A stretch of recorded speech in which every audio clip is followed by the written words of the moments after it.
मुख्यमंत्री पुष्कर सिंह धामी खटमा के नगरा तराई क्षेत्र स्थित खेत पहुंचे, जहां उन्होंने खुद धान की रोपाई कर किसानों के परिश्रम को नमन किया।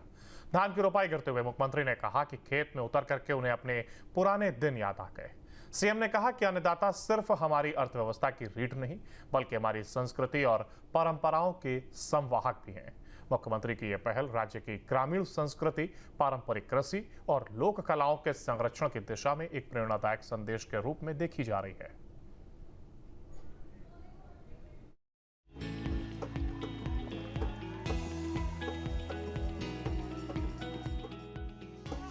ये धाकड़ धामी का किसान वाला अंदाज, ये सरकार का अन्नदाताओं के त्याग और समर्पण को सलाम करने का अंदाज, ये पहाड़ के मुख्यमंत्री का अंदाज। सफेद कपड़े, एक हाथ में लाठी और दूसरे हाथ में रस्सी।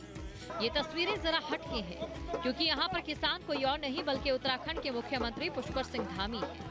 वो पुष्कर सिंह धामी जो लगातार किसानों के हित में काम करने का दावा करते हैं। उत्तराखंड की सरकार इन दिनों कुमाऊं के दौरे पर है।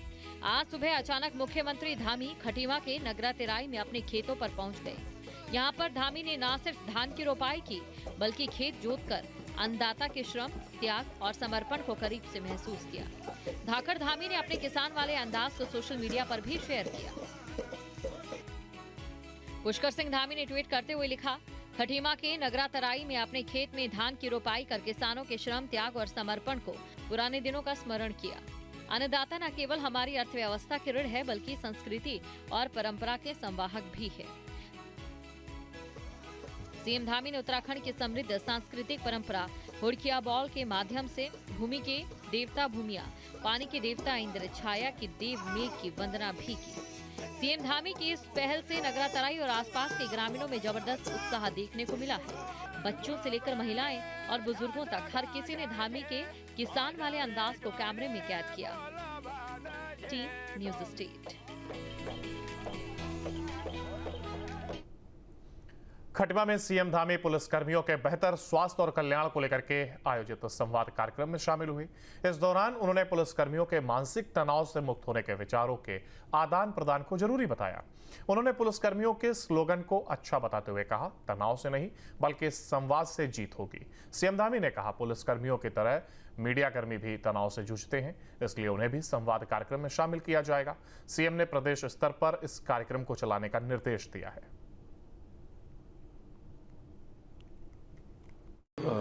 विषम परिस्थितियों में काम करते हैं, कई बार उनको कई घंटों काम करना पड़ता है और उनके भी, चूंकि वो भी हमारे बीच के ही हैं, उनको भी कई प्रकार की चुनौतियां होती हैं जीवन में। परिवार है, स्वास्थ्य है, मानसिक दबाव है, उन सब का सामना करना पड़ता है। इसलिए समय समय पर उनकी ठीक प्रकार से काउंसलिंग होगी, ठीक प्रकार से उनकी बातें, जो समस्याएं हैं उनके समाधान के लिए बातचीत होती रहेगी। अपना एक प्लेटफॉर्म पर बात रख पाएंगे और उसको पूरी तरह से गुप्त रखा जाएगा और किसी को जानकारी उस तरह से नहीं दी जाएगी, उसको सार्वजनिक नहीं किया जाएगा।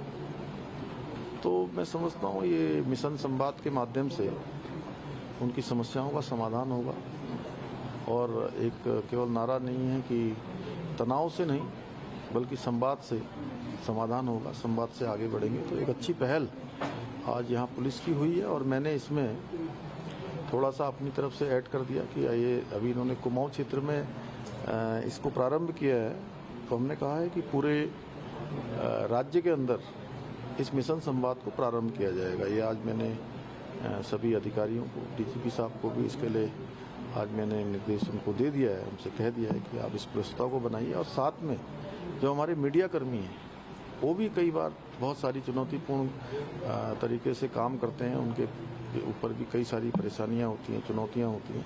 तो मिशन संवाद में पुलिस के साथ साथ हमारे मीडिया कर्मियों को भी शामिल किया जाए। और खबर टनकपुर से, जहां कैलाश मानसरोवर यात्रा फिर शुरू हुई है। सीएम धामी ने यात्रियों के पहले दल से मुलाकात की है। यात्रियों से मुलाकात के बाद हरी झंडी दिखाकर के रवाना किया गया। पहले दल में 45 तीर्थयात्री कैलाश मानसरोवर के लिए रवाना हुए हैं। कैलाश मानसरोवर यात्रा 2025 का पहला जत्था शनिवार सुबह चंपावत जिले के टनकपुर टीआरसी से रवाना हुआ है। सीएम पुष्कर सिंह धामी ने इस जत्थे को हरी झंडी दिखा करके अगले पड़ाव के लिए रवाना किया। तो वहीं इससे पहले शुक्रवार शाम को सीएम धामी ने टनकपुर पहुंचे और कैलाश मानसरोवर यात्रा के तीर्थ यात्रियों का स्वागत भी किया। सीएम धामी ने कैलाश मानसरोवर यात्रियों से संवाद कर यात्रा सुविधाओं के विषय में बातचीत की। साथ ही उन्हें बेहतरीन सुविधाओं के साथ सुलभ, सरल और सुरक्षित यात्रा को लेकर के आश्वस्त किया। इसके बाद मानसरोवर यात्रियों के पहले जत्थे को हरी झंडी दिखा करके अगले पड़ाव के लिए रवाना किया। बता दें कि करीब 5 साल बाद कैलाश मानसरोवर यात्रा दोबारा से शुरू हुई है। 4 जुलाई सुबह को पहला जत्था उत्तराखंड के रास्ते कैलाश मानसरोवर यात्रा के लिए निकला था, जो शुक्रवार शाम को ही टनकपुर टीआरसी पहुंच गया था। टनकपुर टीआरसी में भक्तों ने रात्रि विश्राम किया।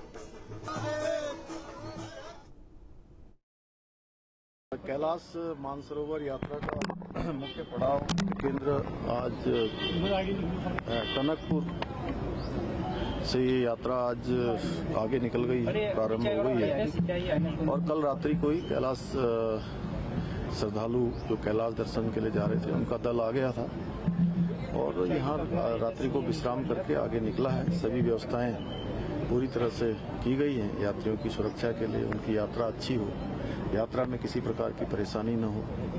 क्योंकि यात्रा अत्यंत कठिन यात्रा भी है, मौसम की चुनौती भी बनी रहती है, भूस्खलन के रास्ते भी हैं, लेकिन उसके बाद भी पूरा कुमाऊं मंडल विकास निगम के द्वारा जो हमारा राज्य का निगम है वो सभी सुविधाएं कैलाश यात्रियों के लिए की गई हैं। उनकी यात्रा अच्छी होगी, अच्छे प्रबंधों के साथ होगी और बड़ा उत्साहपूर्ण माहौल है। सभी यात्री बहुत उत्साह से परिपूर्ण हैं। मैं सबकी यात्रा की सफलता की कामना करता हूं कि भगवान महादेव सब पर कृपा करें, उनकी मनोकामना पूर्ण करें।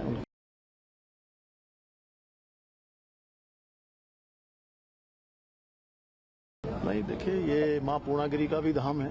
यहाँ माँ पूर्णागिरी के धाम पर मुख्य पड़ाव बनाया गया है और हर बार यात्रा का संचालन अब यहाँ से हुआ करेगा और उसके बाद पूरे मानसखंड की यात्रा भी वो लोग करेंगे। जाते समय जहाँ एक मार्ग है, आते समय उनको दूसरा मार्ग चौकौड़ी, अपना जागेश्वर धाम और कैंची धाम होते हुए वो यात्रा के दूसरे पड़ाव को पूरा करेंगे।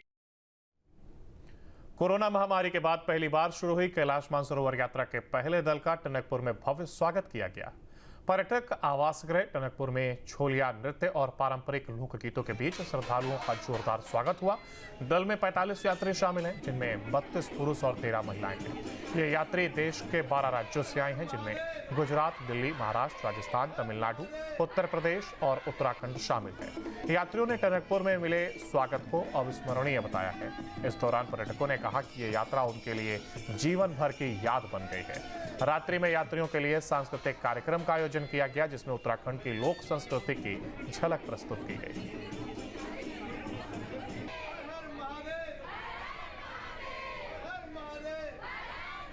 तो एक और जहां पहला दल रवाना हुआ है, तो वहीं इसके साथ ही इस दौरान उनका भव्य तरीके से स्वागत किया गया। स्वागत की तस्वीरें भी सामने आई हैं, जहां पर इस पहले जत्थे को लेकर के फूलमाला के साथ ही पारंपरिक लोकगीत और नृत्य के साथ ही उनका तिलक किया गया, फूल बरसाए गए और इसके साथ ही जो लोग पहले जत्थे में शामिल हुए उन्होंने इसे यादगार बताया और कहा कि वो इसे कभी नहीं भूलेंगे, ये उनके लिए अविस्मरणीय पल है। तो जहाँ एक और ये पहला दल टनकपुर पहुंचा, तो वही टनकपुर पहुंचने पर ये भव्य रूप से उनका यहाँ पर स्वागत किया गया है। आत्मीय स्वागत रहा और बड़ी बात ये रही कि जो लोग यहाँ पर पहुंचे उन्होंने स्वयं कहा कि वो इसे कभी भूल नहीं सकते, ये उनके लिए अविस्मरणीय पल है। दरअसल कैलाश मानसरोवर यात्रा को लेकर के ये पहला जत्था बाबा के दर्शन के लिए रवाना हुआ है और इस दौरान टनकपुर पहुंचने पर ये लोकगीत और लोक नृत्य के साथ ही उनका ये स्वागत यहाँ पर किया गया, जिसकी तस्वीर भी सामने आई है। कैलाश मानसरोवर यात्रा पर ये पहला जत्था रवाना हुआ है।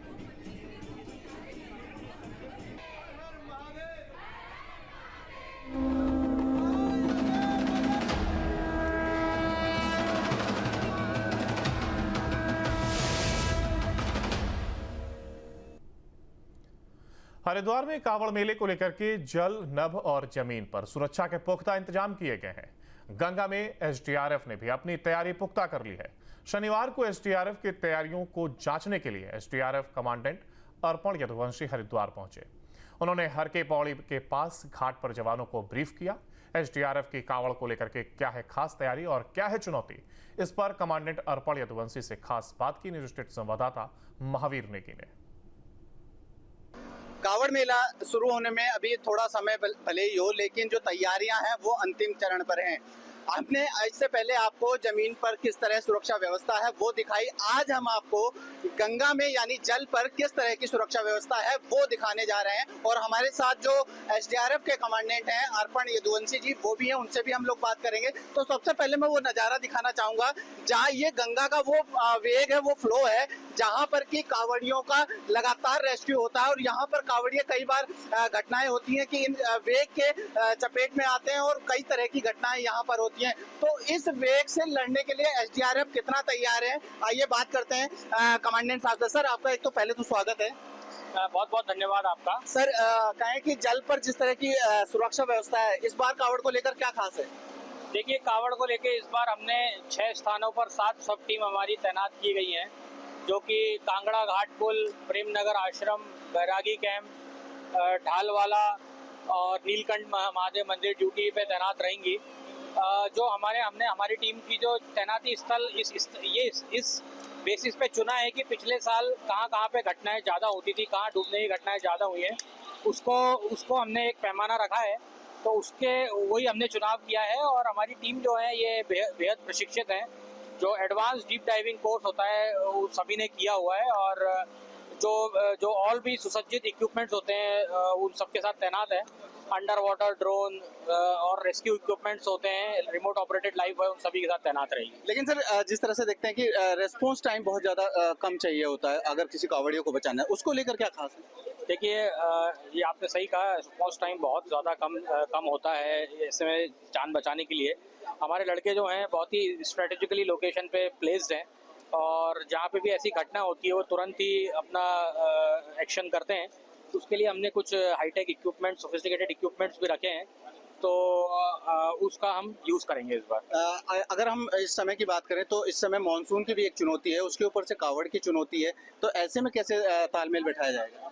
देखिए, ये हमारे लिए हमेशा चुनौती रहता ही है, क्योंकि इस बार मानसून भी है, कावड़ भी है। बट हमने इसको लेके हमारी जो जनशक्ति है वो इस बार हमने कुछ बढ़ाई है। हमने कुछ रिजर्व ड्यूटी भी तैनात की है और वो रिजर्व ड्यूटी जो है एज पर द रिक्वायरमेंट्स काम के तौर पर हम उसको ले सकते हैं। बिल्कुल। तो ये थे जो एसडीआरएफ के कमांडेंट अर्पण यदुवंशी जी, जिन्होंने साफ तौर पर बताया कि उनकी तैयारियां तो कावड़ को लेकर हैं ही, साथ ही उन्होंने कावड़ियों से भी अपील की है कि वो अपनी सुरक्षा को देखते हुए ही जल भरें।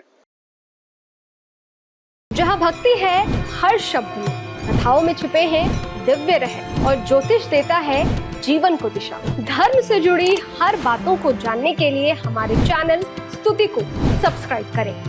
चैनल पर जाने के लिए इस लिंक पर क्लिक करें।